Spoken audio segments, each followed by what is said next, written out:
Eleanor had always imagined that Valentine's Day would carry at least a trace of warmth, even in a marriage that had long since cooled into something brittle and routine, but nothing could have prepared her for the moment her phone buzzed with an unfamiliar notification and quietly shattered what remained of her certainty.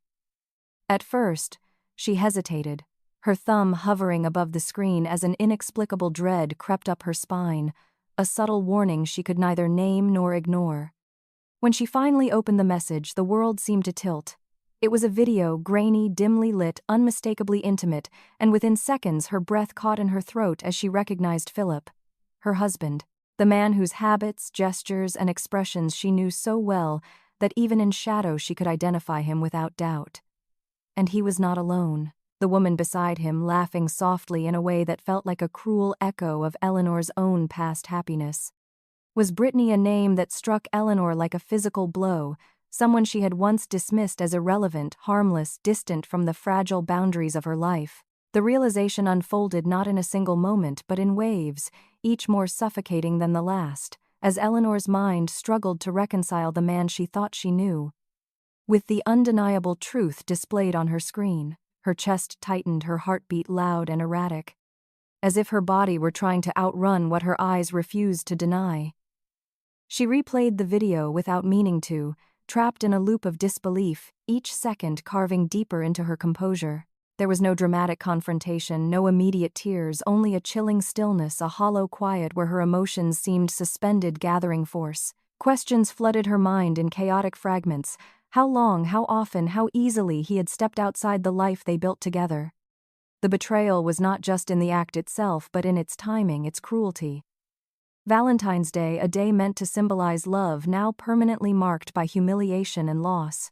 Eleanor felt exposed, as though the private collapse of her marriage had been staged for an unseen audience, the video transforming her pain into something almost performative. Her reflection in the darkened screen stared back at her, pale, stunned, unrecognizable, and for the first time, she understood that the life she had been living was not merely cracked, but fundamentally broken.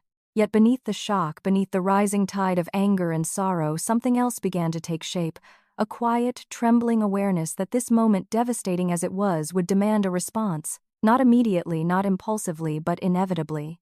And as she sat there, phone still clutched in her hand, the silence of the room pressing in around her, Eleanor realized that nothing, not her marriage, not her sense of self, not even the meaning of trust, would ever be the same again. Instead of collapsing under the crushing weight of betrayal, Eleanor did something far more dangerous. She went quiet, and in that silence she began to think. The video no longer played as a source of pain alone.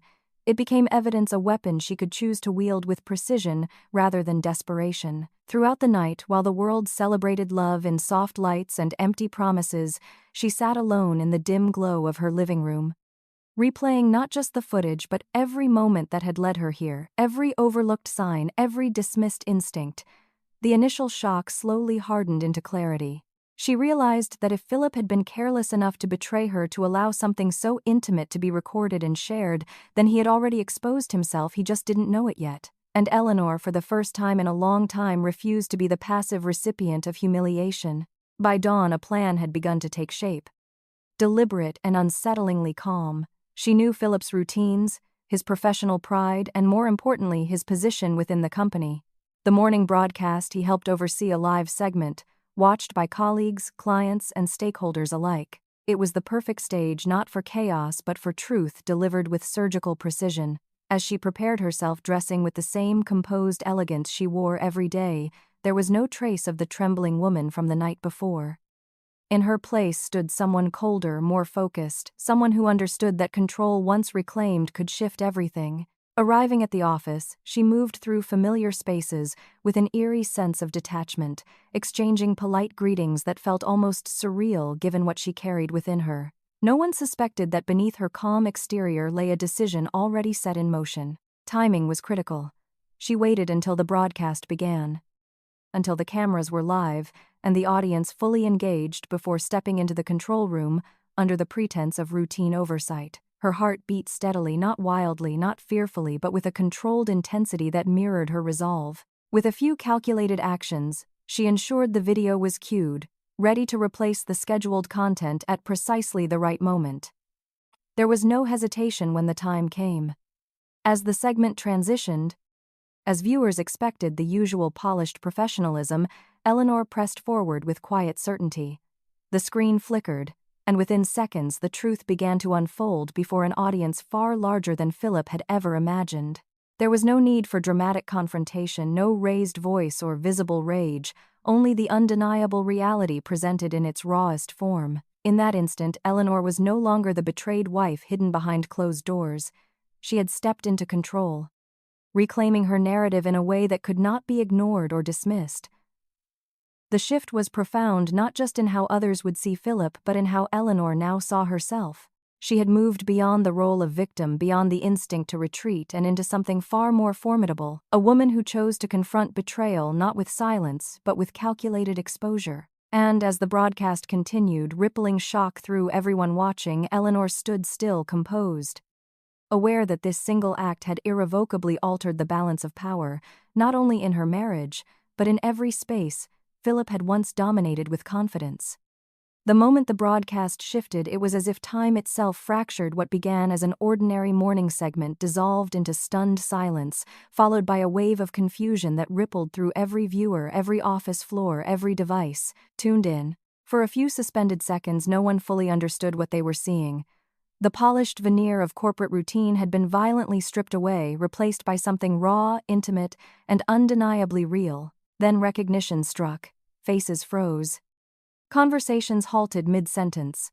Across the building, employees stared at screens in disbelief as the implications settled in, spreading like wildfire through whispered gasps and sharp intakes of breath. Within the control room, panic ignited, almost instantly. Voices, overlapping hands, scrambling for controls, someone shouting to cut the feed, but the delay, those crucial few seconds too long, had already done irreversible damage. The video had been seen, recorded, captured. And in the age of instant sharing, it no longer belonged to a single broadcast. It had escaped into the world. Philip's reaction was not immediate fury, but something far more revealing: shock so complete it stripped him of composure. His face drained of color, his carefully maintained authority dissolving into a stunned, almost hollow expression as he realized piece by piece what had just happened. The room seemed to close in around him, every glance from colleagues suddenly heavy with judgment, disbelief, and something colder: disdain. He opened his mouth as if to speak, to deny, to regain control. But no words came. For a man who had built his reputation on confidence and precision, the loss of narrative was catastrophic. He was no longer the one directing the message. He had become the message itself. Brittany's collapse was more immediate, more visibly chaotic. The composed image she had cultivated shattered in an instant, replaced by panic that she could neither hide nor contain. Her hands trembled, her breathing uneven as she realized that what had once been a secret, reckless, perhaps thrilling in its secrecy, was now exposed on a scale she had never imagined. Her name, her face, her choices were no longer confined to private whispers. They were being dissected in real time, judged by an audience that extended far beyond the walls of the company. The humiliation was not just personal, it was public, relentless, and impossible to contain. Outside the immediate scene, the fallout accelerated with terrifying speed. Phones began buzzing relentlessly as clips of the broadcast were shared, reposted, analyzed. Social media ignited speculation, turning into certainty, commentary into condemnation. What had been a controlled corporate environment just minutes before now spiraled into chaos. Departments halted as employees clustered together, voices hushed but urgent, each retelling, adding new layers of shock. Leadership scrambled behind closed doors, emergency meetings called in rapid succession as the implications became clear. Not just a scandal of personal betrayal, but a reputational crisis that threatened the company itself. Investors would ask questions. Clients would demand explanations. The line between private misconduct and professional consequence had been obliterated. Within hours, the narrative had shifted entirely. Philip was no longer seen as a respected figure within the organization. He had become a symbol of hypocrisy, his authority undermined by the very exposure he could not control. Years of carefully built credibility unraveled with brutal efficiency, each shared clip reinforcing the same image, the same undeniable truth. Colleagues who once deferred to him now avoided eye contact, distancing themselves as if proximity alone might implicate them. The silence that followed him through the halls was heavier than any confrontation could have been. For Brittany, the consequences were equally devastating but carried a different edge, one sharpened by public scrutiny and the harsh, often unforgiving lens directed at women in scandal. Her reputation, once defined by ambition and charm, was rapidly rewritten, reduced to fragments of a narrative she no longer controlled. Messages flooded her inbox, some sympathetic, many, not each one, a reminder that the world had formed its judgment with or without her voice. Opportunities that once seemed secure now felt uncertain, slipping away under the weight of association and exposure. The company itself stood on unstable ground, caught between damage control and the reality that the scandal could not simply be erased. Statements were drafted, revised, and redrafted again, each word carefully chosen in an attempt to contain what was fundamentally uncontrollable. Legal teams became involved. Internal investigations were announced. The language of professionalism attempted to mask the underlying truth. Trust had been broken not just in a marriage, but within the very structure of the organization. And at the center of it all, the moment of broadcast continued to echo, replayed endlessly across screens and conversations, a single act that had detonated into consequences far beyond its initial impact. What had started as a private betrayal had transformed into a public reckoning, exposing not only the individuals involved, but the fragile nature of reputation itself. In that aftermath, as shock gave way to judgment and chaos slowly hardened into consequence, one thing became undeniable. Philip and Brittany had not just been revealed, they had been undone, their carefully constructed lives collapsing under the weight of a truth that once seen could never be unseen. In the immediate aftermath of the broadcast, when chaos still lingered in every corridor and speculation threatened to spiral beyond control, Eleanor made her next move, not impulsively, not emotionally, but with a precision that revealed just how carefully she had thought this through. She understood that exposure alone was not enough. In a situation this volatile, perception would determine everything. If she allowed the narrative to develop on its own, it could easily shift in unpredictable ways, drawing her into the center of scrutiny as more than just a wronged wife. So instead, she acted swiftly to guide the story, to anchor it in something concrete, something undeniable evidence. The USB drive Brittany had once handed her casually and without suspicion now became the cornerstone of Eleanor's strategy. It was almost ironic. Eleanor noted how a gesture that had seemed so insignificant at the time now carried the weight of consequence. When she presented the drive, she did so with calculated restraint, never appearing vindictive, never overtly accusatory. Instead, she leaned into clarity and logic, framing her actions as reluctant but necessary. She explained in calm and measured tones that the footage had not originated from her, that it had been in her possession only because Brittany herself had provided it, an assertion supported by timestamps, file metadata, and the simple, verifiable fact of the device's origin. This detail shifted the tone of the entire situation. What might have been interpreted as a personal act of revenge now began to resemble something else entirely, a chain of events initiated by Brittany's own carelessness or perhaps something more deliberate. Eleanor did not need to state it outright. She allowed the implication to take root on its own, understanding that suggestion, when paired with evidence, could be far more powerful than direct accusation. As questions arose, Eleanor remained composed, answering only what was necessary, never over-explaining, never appearing defensive. She positioned herself as someone caught in an unfortunate situation, someone who had merely brought hidden misconduct into the light after being unknowingly placed in possession of the proof. The subtlety of her approach was what made it so effective. By avoiding overt manipulation, she made the narrative feel organic, as though the conclusions being drawn were not imposed but discovered. And in that space, Brittany's position weakened rapidly. The focus began to shift away from Eleanor's decision to broadcast the video and toward the unsettling question of why Brittany had the footage in the first place, why she had shared it, and what her intentions might have been. Brittany, already destabilized by the exposure, found herself struggling to respond. Any attempt to defend herself risked contradicting the evidence now being examined, while silence only deepened suspicion. The USB drive, once an overlooked object, had become a focal point around which the entire narrative revolved. Eleanor had effectively reframed the situation. Instead of being seen as the orchestrator of a public scandal, she appeared as someone who had acted on information that had come into her possession through questionable circumstances, It was a subtle but critical distinction, one that redirected scrutiny and reshaped accountability. Meanwhile, Philip's role, though still deeply implicated, began to blur within the shifting narrative. The attention fractured, divided between betrayal and origin, between action and intent. Eleanor did not attempt to absolve him, that would have been too obvious, but she allowed the complexity of the situation to dilute the singular focus that might have otherwise remained fixed on her actions. In doing so, she regained control not just of the story, but of how each person within it would be perceived. What made Eleanor's maneuver particularly striking was not just its effectiveness but its restraint. She never raised her voice, never displayed overt satisfaction, never stepped outside the boundaries of reason. Every statement, every piece of evidence presented felt measured and deliberate, reinforcing the image she had chosen to project. In a situation driven by emotion and scandal, she introduced structure, logic, and just enough ambiguity to guide interpretation without forcing it. By the time the dust began to settle, the narrative had been quietly but decisively altered. Brittany was no longer seen solely as a participant in an affair, but as a central figure in how the situation had come to light. Someone whose actions had intentionally or not triggered the entire chain of events.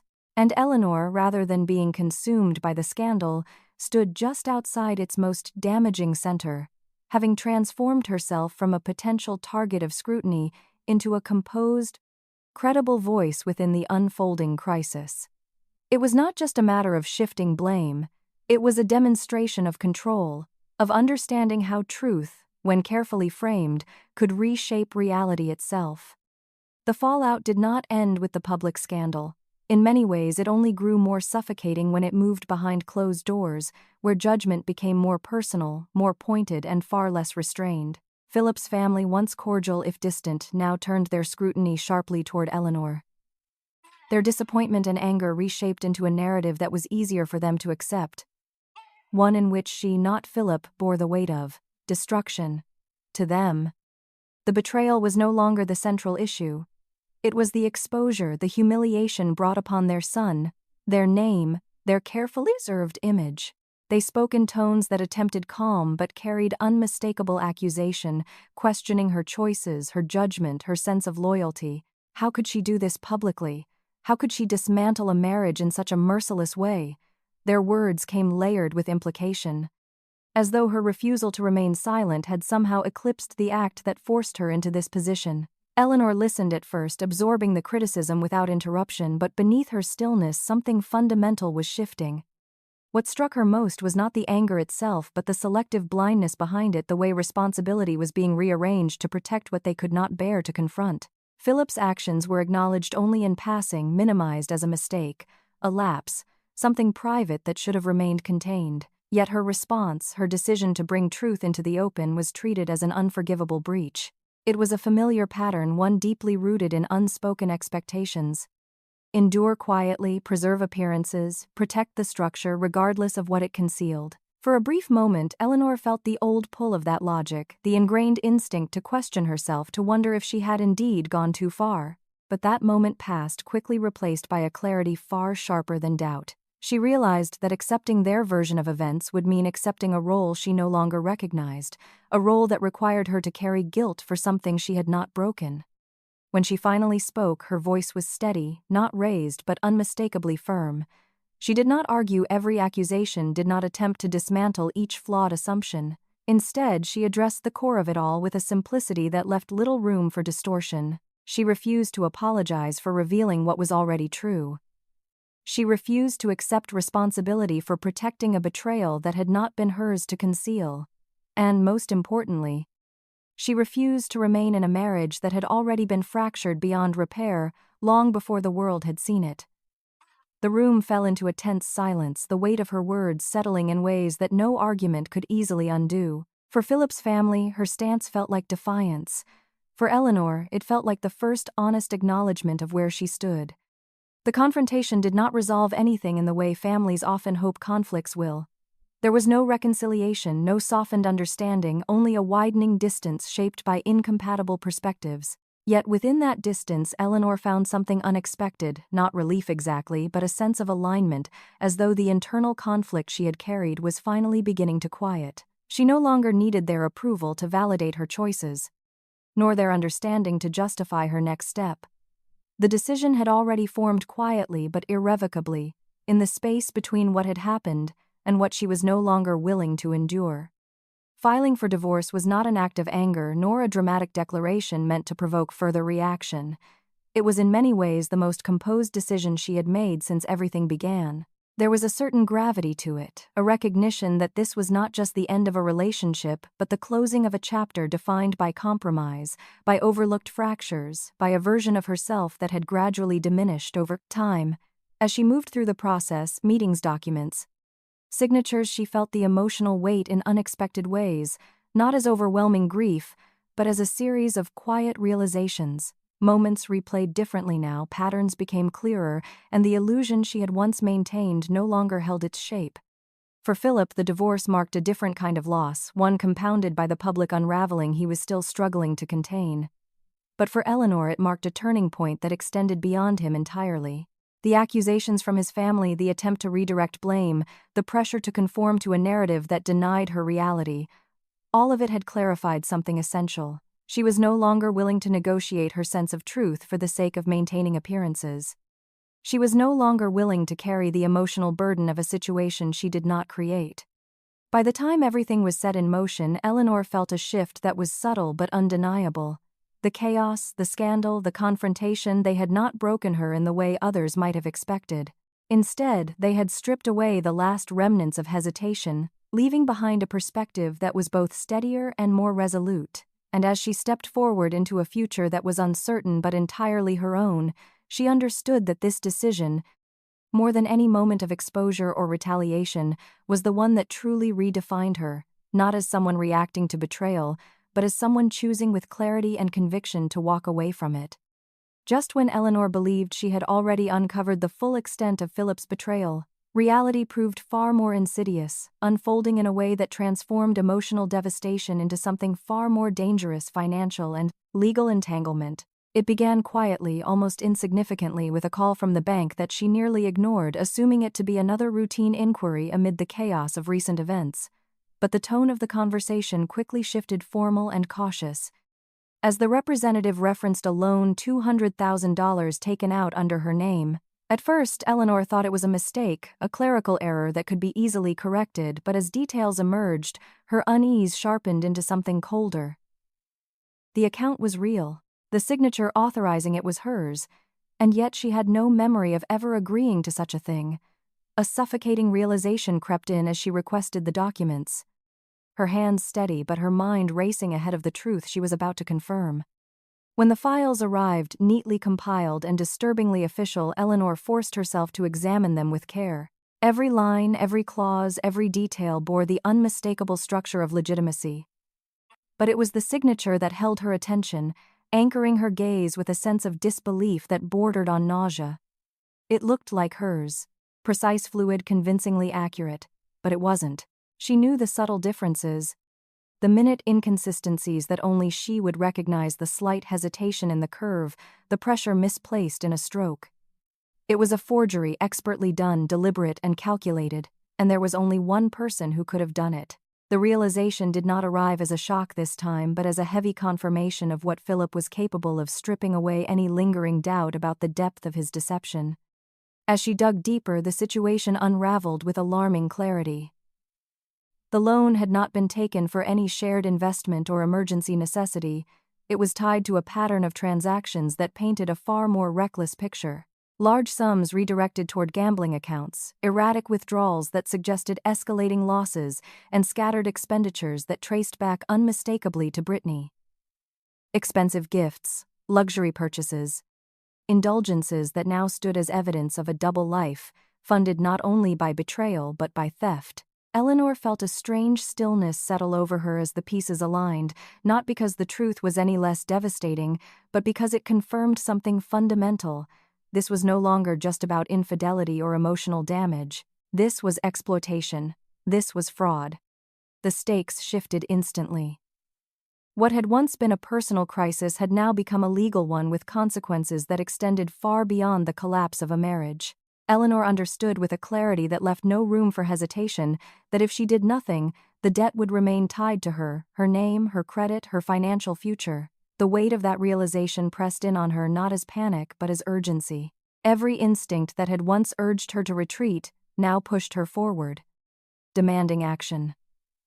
She began documenting everything, compiling evidence with meticulous care: the forged signature, the transaction history, the timeline that connected Philip's actions to the money that had disappeared. Each detail strengthened her position, transforming confusion into a structured case. Confronting Philip was no longer about seeking answers, it was about confirming what she already knew. When she finally presented the documents, there was no dramatic outburst, no desperate denial that could withstand the evidence laid out before him. His reaction, fractured and evasive, revealed more than any confession could. The man who had once navigated his life with confidence now struggled to maintain even the illusion of control.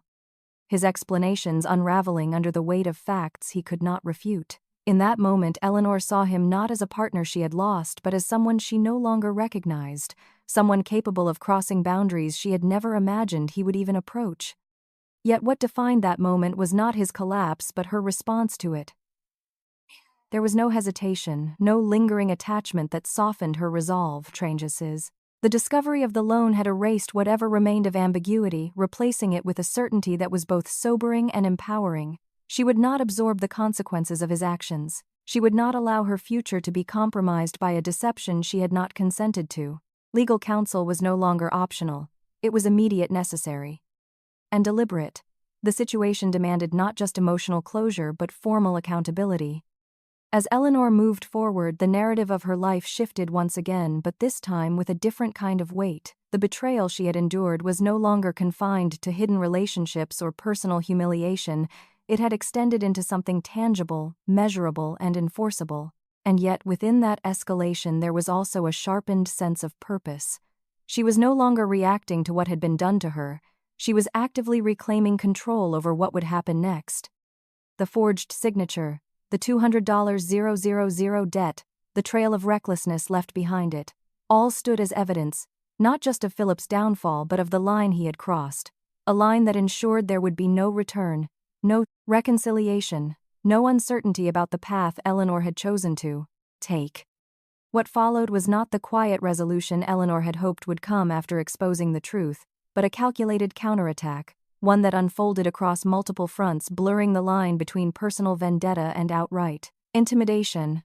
Philip and Brittany, cornered by scandal and facing the rapid collapse of their reputations, did not retreat as many had expected.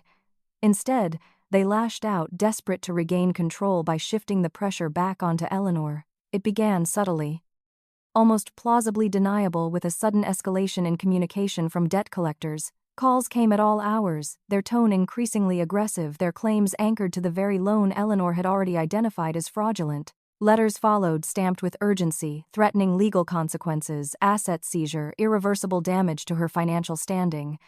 To anyone unaware of the deeper truth, it painted a convincing picture: Eleanor as the debtor, the irresponsible party attempting to evade accountability. The manipulation was precise, exploiting systems that relied on documentation rather than context, turning her own name into a tool against her. But the attack did not stop at financial pressure.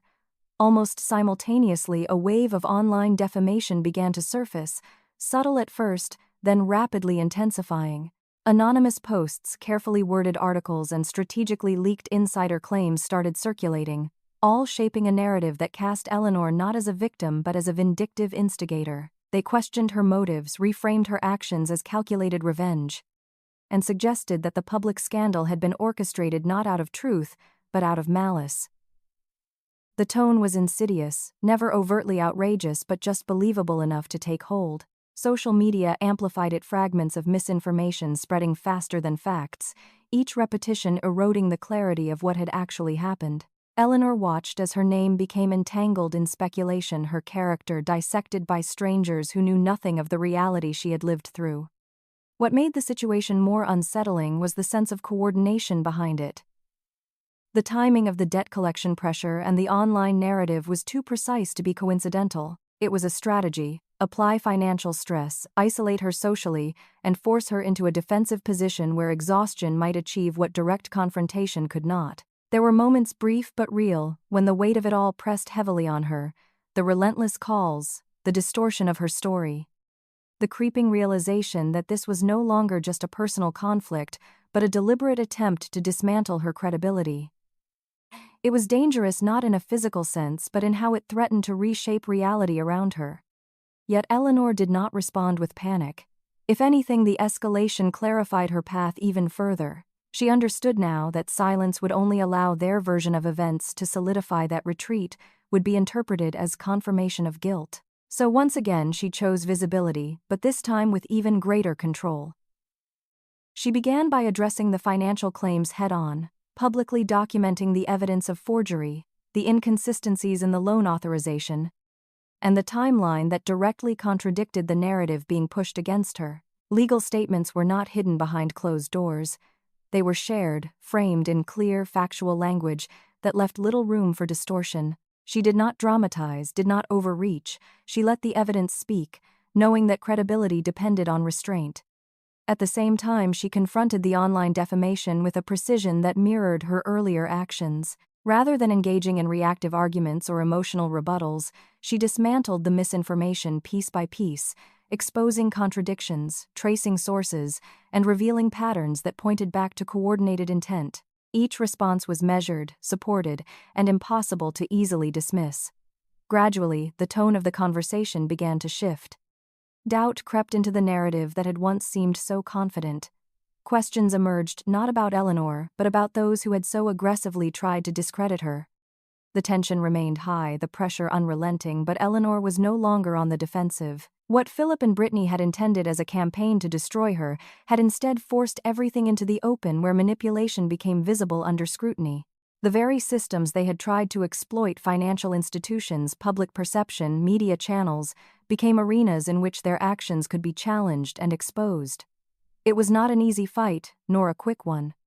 But it was one Eleanor faced with a clarity that had been forged through every previous betrayal. In the midst of it all, there was a shift not just in strategy, but in identity. Eleanor was no longer simply responding to attacks. She was actively defining the terms of the conflict, refusing to be reduced to the version of her that others attempted to construct. And as the layers of pressure began slowly to fracture under the weight of truth, it became clear that what had once been an attempt to silence and discredit her had instead revealed something far more powerful, a resilience rooted not in reaction, but in control, in the deliberate choice to stand firm, even when the forces against her grew louder, harsher, and more relentless. By the time Eleanor chose to step forward again, it was no longer an act of desperation or reaction. It was a calculated counterstrike, carefully constructed with the support of Julian and her legal team, each piece of evidence aligned with precision to form an undeniable narrative. Unlike the first broadcast, which had detonated like a shockwave of truth, this moment was controlled, deliberate, and far more dangerous in its clarity.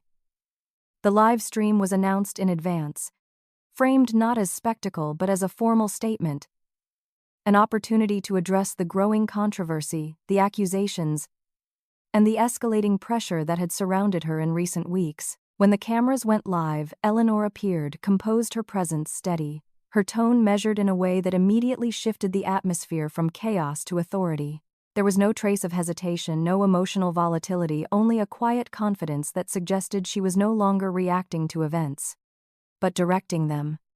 With Julian overseeing the technical execution and her lawyer present both on and off camera, Eleanor began to lay out the facts with methodical precision. She did not start with accusations but with structure, timelines, documents, verifiable data points that built a foundation before any conclusions were drawn. The forged loan was addressed first, not as a claim but as a documented reality. Screens displayed side-by-side comparisons of signatures, supported by expert analysis that highlighted inconsistencies invisible to the untrained eye.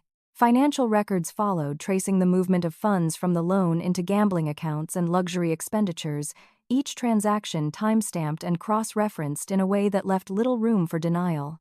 Her lawyer clarified the legal implications in clear, concise terms, reinforcing that this was not merely a personal dispute, but a case of fraud with serious consequences. As the presentation unfolded, Eleanor shifted seamlessly into addressing the coordinated attacks that had followed the debt collection pressure, the online defamation, the carefully constructed narrative designed to discredit her. But again, she did not rely on emotion. Instead, she presented patterns, synchronized timelines between collection notices and media posts, connections between anonymous sources and identifiable intermediaries, fragments that, when assembled, revealed intent rather than coincidence. Julian's role became more visible here, pulling up digital traces, metadata, and communication links that transformed suspicion into substantiated insight. The effect was striking, not explosive, but deeply unsettling in its coherence. What made the livestream so powerful was not just the evidence itself but the way it was delivered. Eleanor never appeared vindictive, never raised her voice or resorted to dramatics. She positioned herself not as someone seeking revenge but as someone reclaiming truth in the face of deliberate distortion. This distinction mattered. It shifted public perception in real time, reframing her not as a central figure of scandal, but as a credible, composed individual confronting a system that had been used against her. Viewers who had once been uncertain, influenced by fragmented narratives and speculation, now saw a version of events grounded in clarity and supported by proof. The response was immediate and overwhelming. Comments flooded in, not with confusion but with recognition of the inconsistencies that had once been overlooked, of the manipulation that now seemed impossible to ignore. Media outlets that had previously echoed ambiguous or critical tones began to recalibrate, citing the live stream as a turning point, a moment where the narrative shifted decisively. Legal authorities, already aware of the case, now had publicly consolidated evidence that reinforced the seriousness of the situation. What had once been contested territory was rapidly becoming defined. For Eleanor, the most significant outcome was not the public validation, but the tangible shift in her position. The debt collectors, once aggressive and unrelenting, were forced to halt their actions as the legitimacy of the loan came under formal investigation. Her financial standing, previously at risk, stabilized under legal protection. The defamation campaign, stripped of its credibility, began to collapse under scrutiny. Its sources questioned, its claims dismantled. Each element of pressure that had once been used against her was systematically neutralized, not through confrontation alone, but through evidence that could not be easily dismissed. And at the center of it all, Eleanor stood, not as someone who had simply survived the ordeal, but as someone who had redefined it. The livestream was more than a response. It was a culmination, a second crescendo that transformed defense into dominance. With Julian's technical expertise and her lawyer's strategic guidance, she had not only exposed the truth, but secured it within both public and legal frameworks. It was a victory not rooted in spectacle, but in structure, in the careful alignment of fact and timing that ensured the outcome extended beyond perception into consequence. As the broadcast concluded, there was no dramatic closing statement, no need for emphasis. The evidence had already spoken, the narrative already shifted. What remained was a quiet but undeniable sense that the balance had changed once again, this time not through shock or exposure, but through something far more enduring: control, credibility, and the undeniable power of truth presented at exactly the right moment. In the end, the unraveling that had begun with a single moment of exposure reached its inevitable conclusion, not with chaos but with consequences that were as definitive as they were irreversible. Philip's downfall, once a slow and uncertain descent, solidified into something far more concrete when legal proceedings concluded with a verdict that left no ambiguity. His actions, from fraud to financial manipulation, had crossed the threshold from personal misconduct into criminal liability. The sentence that followed was not merely symbolic. It marked the complete collapse of the authority and control he had once wielded so effortlessly. The man who had once curated his image with precision now faced the stark reality of confinement, stripped of influence, his reputation reduced to a cautionary example of how quickly power could erode when built on deception. There was no final speech, no dramatic defense that could alter the outcome, only the quiet, undeniable weight of accountability settling into place. Brittany's fate, though different in form, carried its own lasting consequences. The legal system did not overlook her involvement, and while her role may not have mirrored Philip's in every detail, it was enough to leave a permanent mark. The felony record she received was more than a legal designation, it was a defining shift that would follow her long after the public attention faded. Opportunities that once seemed within reach now came shadowed by scrutiny. Her name no longer associated with ambition or charm but with a scandal that had been documented, dissected, and ultimately judged. Unlike the fleeting nature of online outrage, this consequence was enduring, embedded within systems that would not easily forget. For Brittany, the collapse was not as immediate or visible as Philip's imprisonment, but it was no less profound in how it reshaped the trajectory of her life. And then there was Eleanor standing at the edge of what remained, not untouched but undeniably transformed. The conclusion of the legal battles, the resolution of the financial threats, and the final distancing from both Philip and Brittany did not arrive as a moment of triumph in the traditional sense. There was no overwhelming sense of victory, no dramatic release of emotion.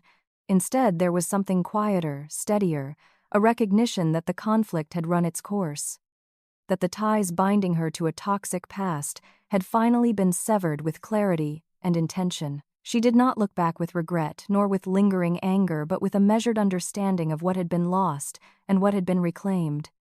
Cutting ties was not a single action but a series of deliberate choices, legal, emotional, and practical, that ensured there would be no return to the patterns that had once defined her life. The spaces Philip had occupied, both physically and psychologically, were no longer hers to navigate. The noise of scandal, the pressure of judgment, the constant need to defend her truth, all of it began to fade, replaced by a sense of distance that felt both unfamiliar and necessary.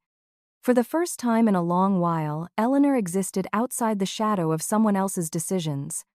The resolution of the conflict brought with it a kind of closure that was not dependent on forgiveness or reconciliation, but on accountability and separation. Philip faced the consequences of his actions within the confines of the law. Brittany carried the weight of her choices into a future that would be shaped by them. And Eleanor, no longer defined by betrayal or response, stepped forward into a life that was no longer entangled with theirs.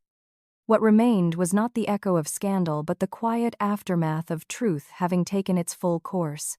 And in that stillness, Eleanor found something far more enduring than vindication, a sense of control over her own narrative, no longer reactive, no longer constrained, but entirely her own.